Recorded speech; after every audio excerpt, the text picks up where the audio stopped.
torio izy. Zay le aloha hevitra ankapobeny ho fitinjika alohan'ny amin'ny famarana antsika ny herinandro. Manasa anao mbola haritra hatramin'ny farany.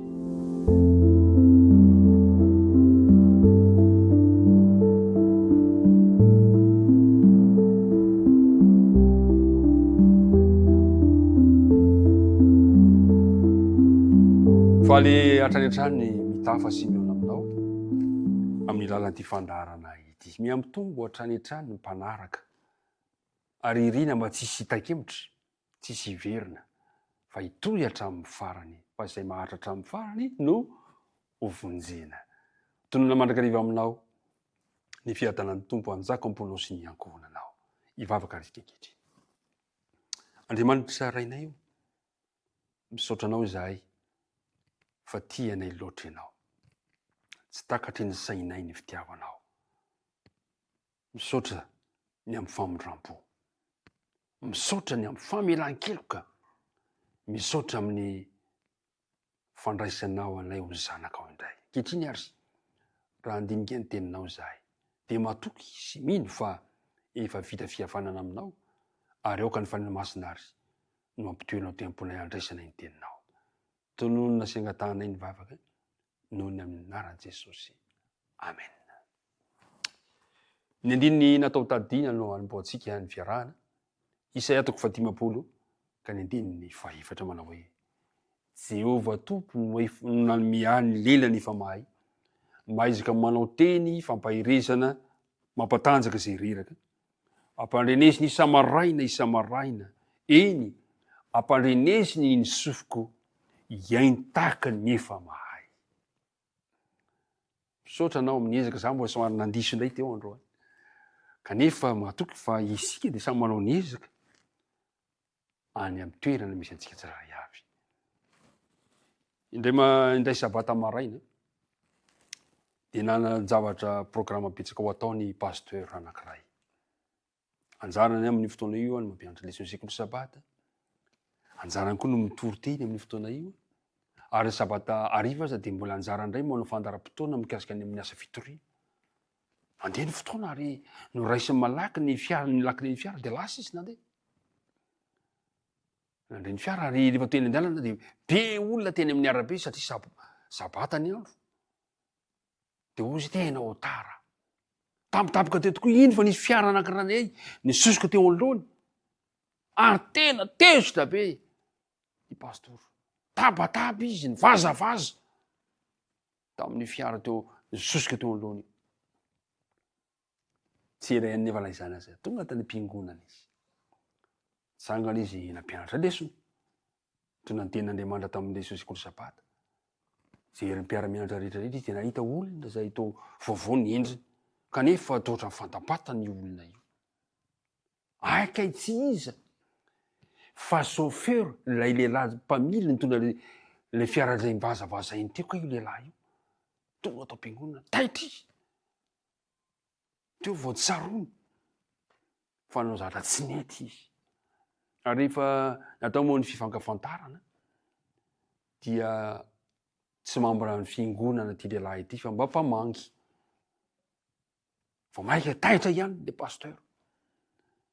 Fa tokony hitandrina ka amin'ny fifandraisana, ay na olona tsy fantatrao na vahiny aminao aza, dia tokony hainao maneho mpitiavana ny olona satria izay le fijoroana vavolombelona. Tamin'ny herinandro tokoa tsika dia nampianarina hoe mitory ny filazao tsara amin'ny alalan'ny fihetsika, amin'ny alalan'ny fiteny, fanemem-panahy, fifanajana, fitondrana ny tenin'Andriamanitra izay avy amin'ny habeny ao am-po ny lazaina, ny fitondrana-bavaka, ny resantsika ihany koa ny fomba nanampian'Andriamanitra antsika amin'ny hitorintsika ny hafa.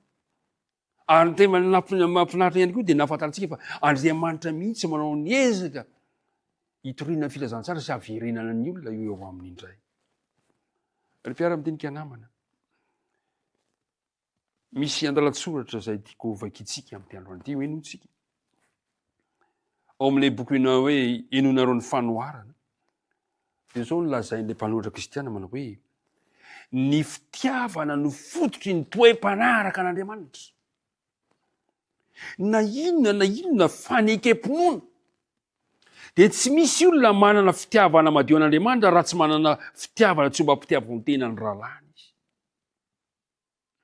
Nefa tsy ho azitsika nao vina toetsaina io amin'ny fiezahantsika ho tia ny hafa. Ny ilaina dia zao, ny fitiavan'i Kristy ao am-pontsika. Rehefa levina ao amin'ny Kristy ny izao antsika, dia miposaka ho azy ao amintsika ny fitiavana. Mahafinaritra izany. Ireo izay mazoto indrindra amin'ny fanatontosana-pahatokiana ny asan'Andriamanitra famabona-panahy no mandroso indrindra amin'ny fiainana ara-panahy sy feno fanoloran-tena indrindra. Mandroso. Ny olona anankiray izay vonona amin'ny fitoriana filazantsara, inona ilay afatra? Matio 7:20. Matio 7:20. Ka ny 9:9. Koa mandehana ianareo, dia ataovy mpianatra ny firenena rehetra manao batisa azy ho amin'ny anaran'ny Ray sy ny Zanaka ary ny fanahy masina, sady mampianatra azy hitandrina izay rehetra nandidiko anareo. Ary indro izao momba anareo mandrakariva, ambara-pahatonga ny fahataperany izao tontolo izao. Ireo izay mazoto indrindra amin'ny fanatontosana ny asa dia mandroso amin'ny fifandraisana amin'Andriamanitra. Zao no voalaza amin'ny boky Vavolombelona Mahery ao amin'ny pejy 550. Ny asa fanompoana manafika no azahoana tsara indrindra ny hery hoentina manohitra ny ratsy. Io fiainana rehetra zany, ny asa fanompoana manafika no azahoana tsara indrindra ny hery hoentina manohitra ny ratsy. Zao ilay ny voalaza amin'ilay boky anankiray, ilay fitiavana mandresy pejy 230.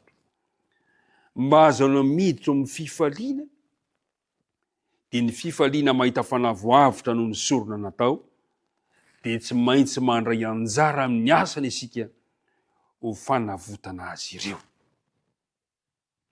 Dia hoy ilay teny farany amin'ny boky fanompoana kristiana, pejy 700 manao hoe, izay tsy manaiky hiara-miasa amin'ny Kristy amin'ny fanompoana, dia manday ilay fiofanana azony anjara amin'ny voninahitr'Andriamanitra.